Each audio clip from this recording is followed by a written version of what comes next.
tunasikia kuna soko inajengwa na imeanza kukuja hata ibomolewe, but in the first place hata hatujaambiwa, hatujafanya ile participation, public participation. And by the way, this is a project that has people in it.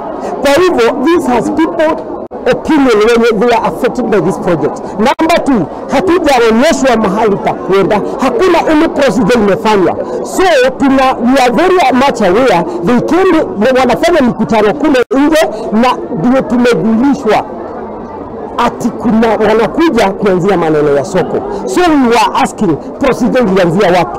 Hakuna public participation, hakuna mahali pa kupeleka hao watu. Mizozo ile imetokea kati ya wachuuzi na watu wa kaunti.